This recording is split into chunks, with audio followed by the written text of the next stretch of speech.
हे काळे खरंच आहे बाबा रात्री.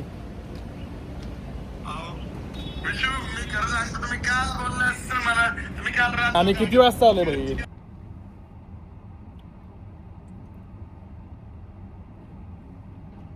डेझर्ट कायच होतं, उन्हात जिल्हाटो हे म्हणून एक नवीन, मला वाटतं नवीनच आहे ना. जिलोटो जुनच आहे पण इथं वाटतंय नवीन आहे. आपण इथं नवीन आहे. पण इथंच आहे. तर नेक्स्ट लेवल आहे. मी तिरामिसू घेतलंय, उत्कर्षनी पिस्ता घेतलं. पिस्ता घेतला. नेक्स्ट लेवल आहे. पिस्ता तर प्रॉपर ओरिजिनल चव आहे त्याची, आणि तिरामिसू तर काही विषय नाही. Next level. नेक्स्ट लेवल आहे. मी उत्कर्ष म्हणत होतो जराशी टेस्ट करा, आणि बाहेर आल्यानंतर माझं टेस्ट केला म्हणजे नेक्स्ट लेवल आहे. मला मी विशूनी घेतलं तर विशूचाच खाईल.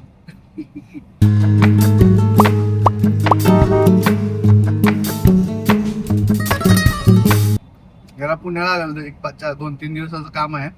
पुण्याला होतो कालपासून. काल रात्री 3 वाजता पोहोचले पुण्यात. रात्री किती 9 वाजता निघालो. आमच्या 2-3 मिटिंग होत्या पुण्यामध्ये, सॉरी कोल्हापूरमध्ये 2-3 रात्री मिटिंग झाल्यानंतर मग आज एक सकाळी मिटिंग झाली. आता उद्या 2 मिटिंग आहेत. सो मग उद्या संध्याकाळी किंवा परवा दिवशी सकाळी निघणार मी. आज वातावरण पण 4K झालं.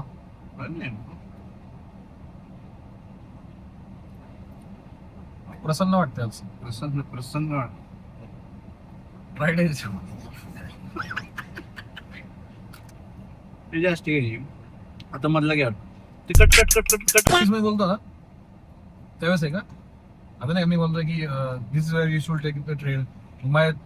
आता माझ्याकडे बोलता बोलताच मी काही शब्द असे मिक्स करून येतो की मलाच कळत नाही कधी कधी. तर मी ती सेंटेन्स परत एकदा बोलतो. म्हणजे आता मी बोलतो नाही की आज मी आले उन्हा जेलॉटोला, माझ्याकडनं उन्हा जेलॉट होतं किंवा ऊन जेलॉट होतं, तर मी व्हिडिओ कट नाही, पॉज नाही करतो, चुकीचं बोलतो पण शेवटला परफेक्ट बोलून देतो, नंतर सगळं काढून टाक. 5 वर्षापूर्वी 10 वर्षापूर्वी लोक स्किनी जीन्स घालायचे, त्यावेळेस ते ट्रेंडला होतं.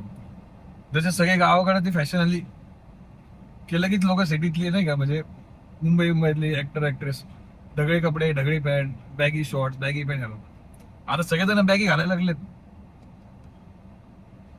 आता पहिला म्हणजे माझ्या पप्पांच्या काळात की नाही, माझे पप्पा पण जेव्हा कॉलेजला जायचे तेव्हा प्रॉपर ढगळे होते म्हणजे बुटकट आणि ते हे काय म्हणायचं त्याला, बुटकटच नाही बुटकट त्याला काय तर नाव होतं ते, प्लाझो नाही असं खाली बेल बॉटम. Bell bottom. पप्पांची तर बेल बॉटम एवढी असायची अशी म्हणतात ती, अशी म्हणजे फुल माझी पूर्ण बाहेर अशी असायची. हिल्सचं बूट घालायचं. आणि आता बघितलं आपण इथं सगळे, आता सगळे क्रॉप शर्ट पण क्रॉप असतं ना गेटपर्यंत. म्हणजे उद्या लोक कपडे घालायचे जागा नाही, लोक आता नागडे फिरायला लागतात, अशी परिस्थिती. तुला घेतलं की हवं.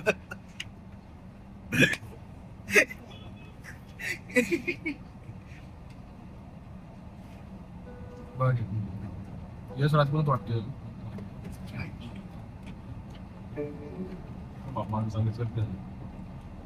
हा साधा इथं लावा इथं चौक जाऊ की आपण घरात झालं मग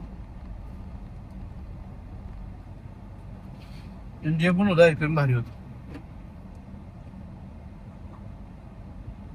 याच आहे का जेलॉटो मध्ये बबल्स असतात आईस्क्रीम मध्ये.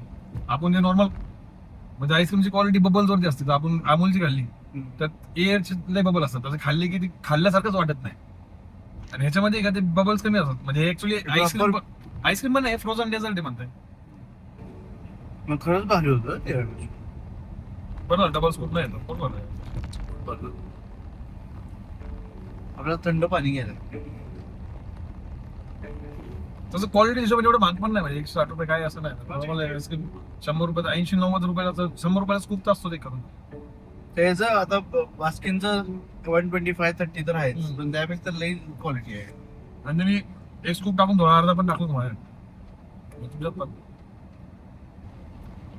तुम्ही का व्लॉग्स मध्ये घेता ओपिनियन द्यायला चालू करा. ओपिनियन म्हणजे पहिलं कॉन्टेंट क्रिएशन असं होतं की लोक फक्त सांगायचे लोकांना की इथं आलो तिथं आलो. आता सगळे लोक सांगतात, ओपिनियन पण देत नाही त्याच्यावरती की तुमचं ओपिनियन काय. कारण AI पण ओपिनियन नाही देऊ शकत. AI पण सांगू शकतो की इथं चांगली आईस्क्रीम भेटते, ओपिनियन देणं लोक बघतात, म्हणजे काहीतरी ह्या माणसाचे काहीतरी हे आईस्क्रीम खरंच भारी होतं भावानो. आता नाही असं, पुण्यातल्या सगळ्यात भारी आईस्क्रीम आमच्या या ठिकाणी आलोय. पुण्यातल्या सगळ्यात भारी आईस्क्रीमच्या स्पॉटला आम्ही आलतोय. पुण्यातल्या आता हे आलोय. जर तुम्हाला खरंच आईस्क्रीम खायची असेल पुण्यात, तर तुम्ही इथं आले पाहिजे. मग म्हटलं पाहिजे. ते पण ते घ्यायचं आपण आता जे मी म्हणलो ना, कुठलं तेवढं चेष्टा पाहिजे की तेवढी. तुम्ही परत बोला एकदा ते, कारण की मी बोलत होतो ते मिक्स झालं. नाही होऊ दे, ते चालते. तेवढं मला हे करायला पाहिजे की तेवढं जास्त फिल्टर नको आपल्याला रे. Yeah, I'm so fresh like the morning. Mouth wide open like they yawning. Every time they see me, they in G-Shock. Homie, this is too